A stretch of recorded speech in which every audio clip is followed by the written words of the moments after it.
Assalamualaikum warahmatullahi wabarakatuh.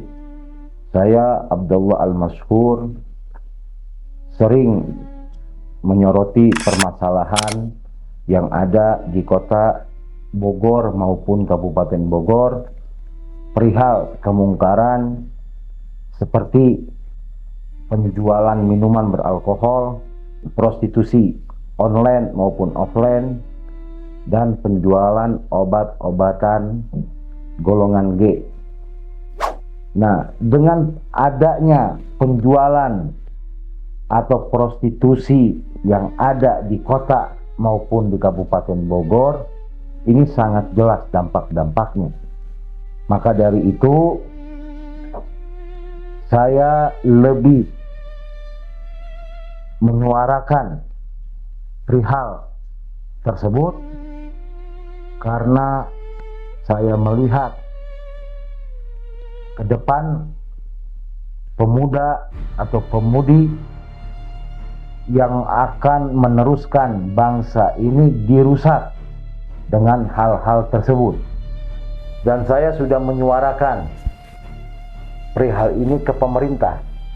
Saya sudah ke anggota dewan sebagai legislatif yang katanya sebagai pengawas. Dan saya juga melayangkan surat kepada wali kota, tapi sampai saat ini tidak ada jawaban. Saya ke Satpol PP, audiensi kepada Satpol PP, menjabarkan perihal yang ada di kota Bogor nih. Belum ada tindakan nyata dari aparat yang berwajib. Ini sungguh sayang kenapa pemerintah yang digaji oleh rakyat tidak menjalankan tugas fungsinya dengan baik. Ada apa di balik ini semua?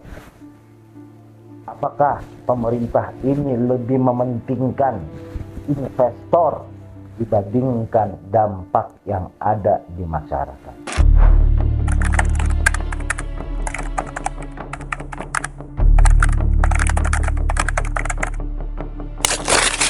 Kalau kita lihat dalam aturan di kota Bogor, perwali masalah minuman beralkohol, itu jelas dalam perwali 121 tahun 2022. Itu dijelaskan tentang penjualan minuman beralkohol. Dan yang mana isinya itu sudah sangat gamblang, jelas, tetapi tidak dijalankan dengan baik oleh Satpol PP. Beberapa tahun yang lalu, saya melihat sendiri ketika ada Satpol PP turun untuk menertibkan penjualan atau menertibkan yang menjual minuman beralkohol. Ketika didatangi oleh Satpol PP dan penjual tersebut mengeluarkan surat OSS, itu Satpol PP mundur. Kalau kita lihat lagi kembali perihal ini, perizinan semuanya itu dari daerah sampai pusat itu tidak boleh bertentangan. Dalam bentuk aturan itu dari daerah sampai pusat itu tidak boleh bertentangan. Kok ini sangat beda ketika kita bertanya kepada Satpol PP, itu urusan pusat, masalah perizinan. Nah, ini yang sangat berbahaya. Sebab di dalam aturan tersebut, dalam perwali tersebut, itu jelas dalam pasal 22 dijelaskan tidak boleh dekat sekolah, rumah sakit, rumah ibadah. Tapi fakta yang ada, kafe-kafe yang sekarang ini beroperasi itu dekat kok, dekat rumah sakit ada, dekat sekolahan ada. Kok dibiarkan? Dan nggak sampai di situ, diperjelas lagi di situ. Ketika ada orang memiliki SKPLA, kafe-kafe yang mempunyai SKPLA, surat keterangan penjualan langsung golongan A, itu dengan pede, dengan bangga mengeluarkan surat tersebut. Tetapi surat tersebut ini kok dengan mudah dikeluarkan. Kalau kita lihat dalam aturan yang memiliki surat keterangan penjualan langsung itu harus melapor kepada wali kota 3 bulan sekali. Itu jelas dalam aturannya. Nah, berarti wali kota memegang kafe-kafe yang memiliki izin. Tapi fakta di lapangan Satpol PP mengatakan saya tidak tahu. Ini sangat riskan, makanya saya mengatakan ketika saya berbicara kepada Satpol PP, anggota Dewan Komisi 1 bagian hukum, ketika saya paparkan, saya bertanya kepada anggota Dewan, saya bertanya kepada Satpol PP, mereka menjawab itu urusan pusat.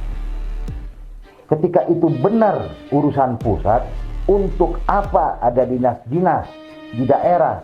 Ini yang harus digarisbawahi oleh pemerintah, oleh masyarakat, sebab ini sangat berbahaya.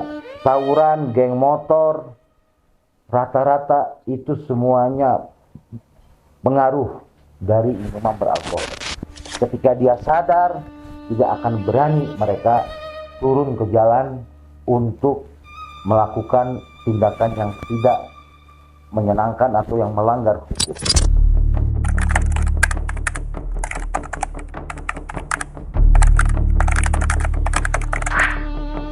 Ketika masyarakat kompak di BNR contohnya, di BNR itu ada kota dan kabupaten perbatasan, dan masyarakat menemukan distributor penjualan obat-obatan.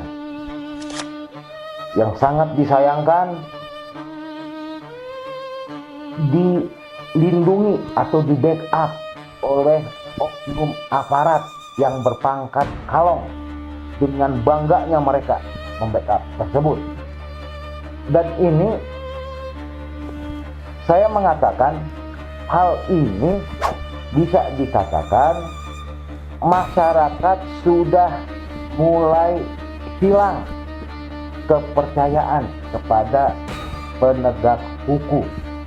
Masyarakat turun karena sadar penyakit atau yang menjual obat-obatan akan merusak anak-anaknya. Mereka turun untuk menghentikan, tetapi faktanya dilindungi oleh aparat. Yang saat ini lagi ramai seperti tramadol, ya itu yang sering yang dijualkan, dan dia distributor.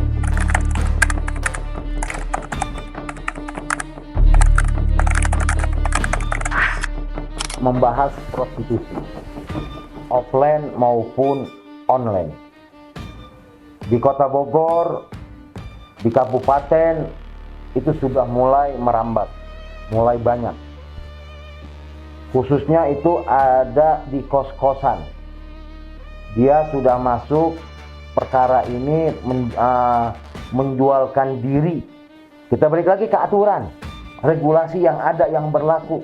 Di Kota Bogor jelas dalam Perda itu diperjelaskan dengan sangat jelas. Tidak boleh dijadikan indekos perbuatan asusila. Itu jelas dalam Perda. Dan itu saya laporkan juga kepada Satpol PP. Dan Satpol PP turun ke lokasi dan menyaksikan tempat tersebut jelas dijadikan tempat prostitusi, berkedok kos-kosan. Dan lebih dahsyatnya lagi, kos-kosan itu bisa disewa dengan hitungan jam.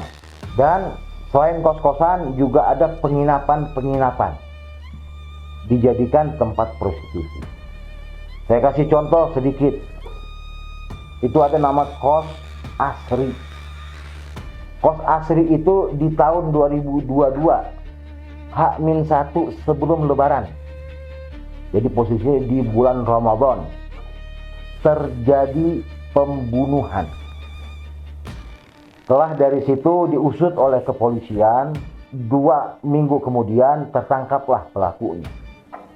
Nah, ketika di BAP oleh kepolisian, itu jelas Pelaku itu mengatakan berawal dari dia memesan lewat aplikasi hijau untuk bersenang-senang, yang akhirnya pembunuhan.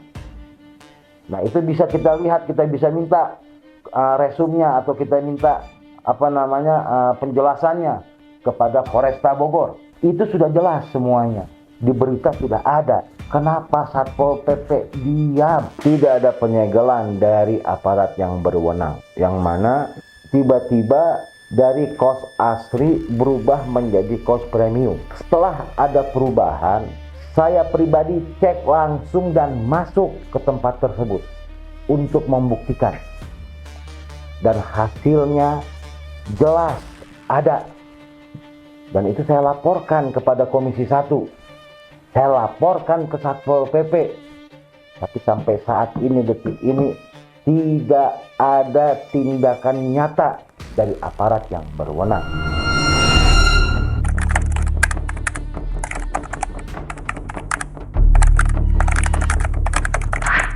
Harapan saya, kota sama kabupaten harus bersinergi. Jangan ketika kita melaporkan kepada kota, oh itu urusan beda wilayah, urusan kabupaten. Ketika kita bicara ke kabupaten, itu urusan kota. Jadi ini harus bersinergi, karena ketika ada yang jualan di kabupaten, korbannya di kota. Begitu juga kebalikan, yang jual di kota, korban kabupaten. Jadi harus bersinergi kota sama kabupaten. Dalam aturan, dalam regulasi semuanya ada. Akan tetapi kalau kita melihat banyak aparat atau pemerintah yang berwenang tidak mengambil sikap dengan tegas seperti itu. Ini yang harus digarisbawahi oleh masyarakat agar kita berani bersuara. Kita harus berani menyuarakan kebenaran. Dan harapan dari saya agar pemerintah, penegak perda, penegak perwali, penegak perbub agar bergerak sesuai aturan dan tindakan nyata di lapangan, agar masyarakat terbangun kembali kepercayaan terhadap aparat-aparat yang berwenang. Aturan dibuat itu untuk keselarasan bermasyarakat. Wassalamualaikum warahmatullahi wabarakatuh.